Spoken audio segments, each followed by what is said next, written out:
Movie के start में हम झील के किनारे एक लड़की को बैठा हुआ देखते हैं जिसका नाम टेरेसा था। तभी टेरेसा का फ्रेंड उसे अपने ड्रोन से डरा देता है। ये दोनों यहाँ काफी एंजॉय कर रहे थे। इधर हम रूम में टेरेसा के फ्रेंड जेसिका को देखते हैं जो यहाँ आने के बाद से काफी अपसेट थी। उसकी हालत काफी खराब थी। असल में ये तीनों दोस्त यहाँ छुट्टियाँ मनाने आए थे। फिर जेसिका की फ्रेंड टेरेसा उसे देखने के लिए आती है। वो जेसिका को सोए हुए देखकर पास ही सोफे पे बैठ जाती है और वो एक किताब पढ़ने लग जाती है। जैसे ही वो किताब को पढ़ना शुरू करती है, न जाने जेसिका को क्या हो जाता है। वो उठकर बैठ जाती है और एक खौफनाक आवाज में किताब को पढ़ने लग जाती है और अचानक से जमीन पर गिर जाती है। टेरेसा घबराते हुए उसके पास उसे चेक करने के लिए जाती है। जैसे ही वो उसके पास आती है, वो देखती है कि जेसिका वोमिटिंग कर रही थी। हम देखते हैं कि उसकी आंखों का रंग भी बदल जाता है। जैसे ही टेरेसा उसे उठाने की कोशिश करती है, अचानक से जेसिका उसकी गर्दन को पकड़कर उसके बालों की जिल्द को उससे अलग कर देती है, जिसके बाद वो बाहर जाके अपने दोस्त का सर काट देती है। जिसके बाद हम जेसिका को हवा में उड़ता हुआ देखते हैं और उसकी दोस्त टेरेसा रोते हुए सब देख रही थी। और यहाँ हमें मूवी का टाइटल इविल डेड राइज करके दिखाया जाता है। असल में ये सब कैसे शुरू हुआ था, ये दिखाने के लिए हमें एक दिन पहले का फ्लैशबैक दिखाया जाता है, जहाँ हम एक बिल्डिंग को देखते हैं जिसके एक अपार्टमेंट में एली नामी एक औरत अपने 3 बच्चों के साथ अपने शोहर के बगैर रहती थी। एक रात एली की बहन बेथ उससे मिलने के लिए आती है। ये दोनों बहनें एक दूसरे से काफी अरसे से नहीं मिली थी। बेथ एली के बच्चों के लिए तोहफे लाई थी जो वो उन्हें दे देती है। बेथ एली के हस्बैंड के लिए भी गिफ्ट लाई थी क्योंकि वो दोनों काफी अरसे बाद मिल रही थी, इसलिए उसे नहीं पता था कि एली यहाँ अपने हस्बैंड के बगैर रहती है। वो एली से उसके हस्बैंड के बारे में पूछती है। ये सुनकर एली बिल्कुल खामोश हो जाती है। जिसके बाद एली बेथ से अकेले में बात करने के लिए अपने बच्चों को बाहर पिज्जा लेने भेज देती है। खैर, जब बेथ को उसके हस्बैंड के बारे में पता चलता है तो अपनी बहन से कहती है, तुम्हें मुझे इस बारे में बताना चाहिए था। बच्चे पिज्जा लेके बिल्डिंग में वापस आते हैं तो अचानक से जिलजिला आ जाता है। तीनों बच्चे डर के कार पार्किंग में बैठ जाते हैं। थोड़ी देर बाद सब कुछ नॉर्मल हो जाता है। एली का बड़ा बेटा डैनी देखता है कि जिलजिले की वजह से पार्किंग एरिया में एक बहुत बड़ा सुराख हो गया है। डैनी सुराख से अंदर जाता है ताकि वो देख सके उसके अंदर क्या है। अंदर जाने पर उसको कुछ किताबें और ऑडियो टेप्स मिलती हैं और टेप्स के ऊपर पार्ट 1, 2 और 3 लिखा हुआ था। उसे वहाँ कुछ प्रीस्ट फादर की तस्वीरें भी दिखती हैं और उसे वहाँ बहुत से होली क्रॉस भी नजर आते हैं। उसे वहाँ एक किताब भी दिखी थी जो एक कपड़े से ढकी हुई थी। डैनी बिना कुछ जाने उसे अपने साथ ले जाता है। ऊपर डैनी की मदर अपने बच्चों के लिए परेशान हो रही थी क्योंकि उसने टीवी पे न्यूज देखी थी कि जिलजिले की वजह से आसपास की बिल्डिंग को बहुत नुकसान हुआ है। तभी एली अपने नेबर के पास जाती है और उससे मदद मांगती है, लेकिन तभी उसके बच्चे लिफ्ट से वापस आ जाते हैं, जिन्हें देखकर एली उन्हें बहुत डांटती है और उन्हें कहती है कि जब जिलजिला आए तो लिफ्ट का इस्तेमाल नहीं करना चाहिए। इतना कहकर वो अपना काम करने लॉन्ड्री के कपड़े लेकर लिफ्ट से नीचे जाने वाली थी। इधर डैनी वो किताब और ऑडियो टेप्स को लेकर अपने रूम में चला जाता है। डैनी उस किताब को खोलने की कोशिश करता है मगर वो नहीं खुलती क्योंकि वो किताब बहुत बड़े और नुकीले दांतों से बंद थी। किताब खोलने के दौरान उसके हाथ पे कट आ जाता है जिसमें से खून भी निकलने लग जाता है। जैसे ही उसका खून किताब पर गिरता है तो किताब खुद ब खुद खुल जाती है। इस किताब में अजीब अजीब तरह की तस्वीरें बनी थी जो कि बहुत खौफनाक लग रही थी। डैनी उस किताब को नहीं पढ़ता लेकिन वो ऑडियो टेप्स को चलाकर सुनता है जिसमें एक फादर थे जो बता रहे थे कि हमने अपने कुछ साथियों के साथ इस किताब को जानने की कोशिश की है जिसमें अजीब तरह के जादू के बारे में बताया गया है। अब डैनी दूसरी टेप को चलाता है जिसमें एक फादर उस किताब के बारे में बता रहे थे कि ये किताब उन्हें कहाँ से मिली, लेकिन अचानक से टेप से एक डिमोनिक आवाज आने लगती है। डैनी उस टेप को रोकने की कोशिश करता है लेकिन वो ऑडियो टेप बंद ही नहीं हो पाती। तभी हम देखते हैं कि एक शैतानी ताकत उस टेप से आजाद होकर लिफ्ट में एली के अंदर आ गई थी,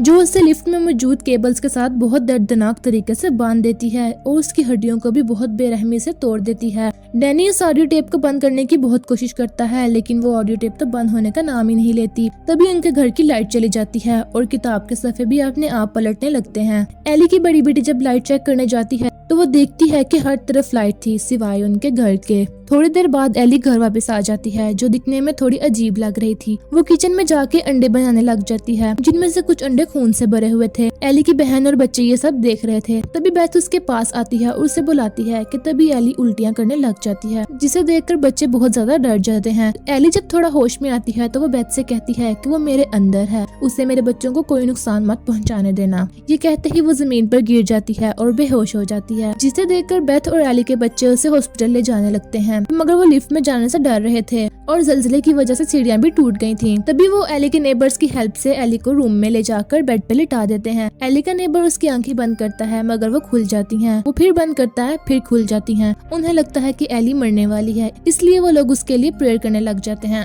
नेबर्स के जाते ही बेथ एली के पास बैठ जाती है और उससे अपने ताल्लुकात पर अफसोस करती है और उसे बताती है कि वो उससे कितना प्यार करती है। तभी बेथ के मोबाइल पर कॉल आती है जो किसी और की नहीं बल्कि एली की थी, जो उसे कह रही थी उसका जिस्म जल रहा है, उसे कोई बचाए। तभी वो अचानक उठ के बैठ जाती है। तभी बेथ एली को टच करती है तो उसका जिस्म वाकई में बहुत गर्म था, जैसे किसी ने उसके जिस्म पे आग लगा दी हो। बेथ और बच्चों से बाथटब में ले जाते हैं। एली पानी में तड़पने लगती है और अचानक से पानी से निकलकर दीवार पर चलने लगती है और बहुत ही ऊंची आवाज से चीखती है जिससे सब बेहोश होने वाले थे। तभी एली डैनी से कहती है मम्मी अब शैतान के साथ है, जिसके बाद वो एक एक करके सब पर हमला करती है। वो अपनी बेटी ब्रिजिट के चेहरे पर पेन से हमला करती है। वो उसे मारने ही वाली थी कि तभी उसका बेटा डैनी एली को धक्का देकर उसे पीछे करता है। इसके बाद एली अपने पड़ोस के लड़के की आंख को निकाल देती है और उसे दूसरे पड़ोसी के मुंह में फेंक देती है। इसी मौके का फायदा उठाते हुए बेथ जल्दी से अपार्टमेंट का दरवाजा बंद कर देती है। बाहर एली का पड़ोसी एली को अपनी गन से मारने की कोशिश करता है मगर एली उसको भी मार देती है। इधर ब्रिजिट डैनी को बहुत बुरा भला कहती है और डैनी भी जान जाता है कि ये सब उसी की वजह से हो रहा है, क्योंकि उसी ने वो टेप रिकॉर्डर चलाया था और किताब को खोला था। इधर बेथ उनकी लड़ाई को रोकने की कोशिश करती है कि तभी एली अपनी छोटी बेटी को बहला फुसलाकर अपने पास बुलाती है और उसे दरवाजा खोलने को कहती है। वो थोड़ा सा दरवाजा खोल भी देती है। दरवाजा खुलते ही वो उस पर हमला कर देती है और उसकी गर्दन पकड़ लेती है। ये देखकर बेथ फौरन से उसे अंदर करके दरवाजा बंद कर देती है। इधर हम देखते हैं कि ब्रिजिट की नाक से खून आने लग जाता है और उसके चेहरे पर अजीब से काले निशान आ रहे थे और मुंह से कीड़े निकल रहे थे। जब बेथ एली की बड़ी बेटी ब्रिजिट के पास जाती है तो वो देखती है कि ब्रिजिट किचन के काउंटर पर बैठकर कांच के टुकड़े खा रही थी। इसका मतलब अब वो भी पोजेस हो चुकी थी।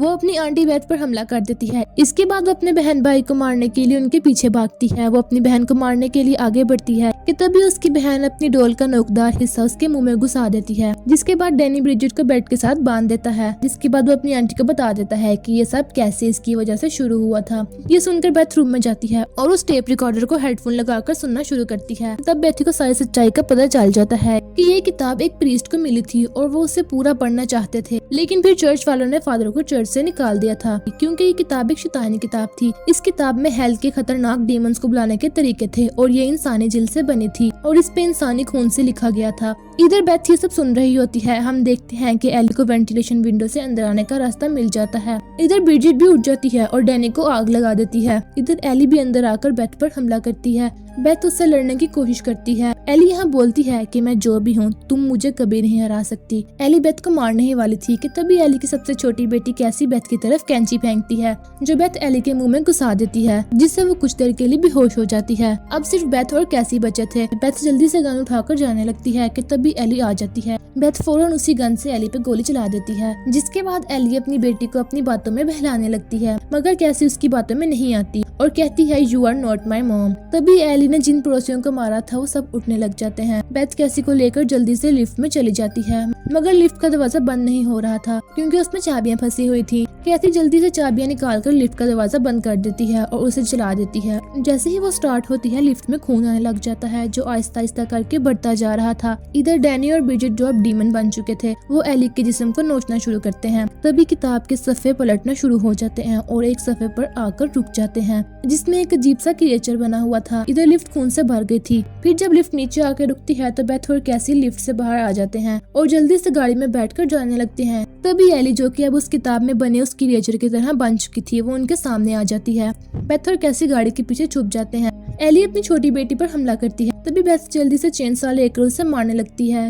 तभी डैनी और ब्रिजिट भी सामने आ जाते हैं। बेथ उन तीनों को पास ही चलती है ग्राइंडर मशीन में डालकर मार देती है, जिसके बाद वो कैसी को गले लगाकर बहुत रोती है क्योंकि उसने अपने ही हाथों से अपनी फैमिली के 3 लोगों को मार दिया था, लेकिन इसके सिवा उसके पास कोई और चारा भी नहीं था। इसके बाद वो कैसी को लेकर गाड़ी में बैठकर चली जाती है। इसके बाद हमें अगले दिन का सीन दिखाया जाता है जहाँ एक लड़की जेसिका उसी लिफ्ट से नीचे आती है जो एली के नीचे वाले फ्लोर में ही रहती थी। जेसिका वही लड़की है जिसको हमने मूवी के स्टार्ट में देखा था, जिसने अपने 3 दोस्तों को मार दिया था। जेसिका यहाँ बहुत सा खून देखकर डर जाती है और वो पुलिस को फोन लगाने ही वाली थी कि तभी वही काली ताकत जो एली के अंदर थी वो आकर जेसिका को भी पोजेस कर लेती है।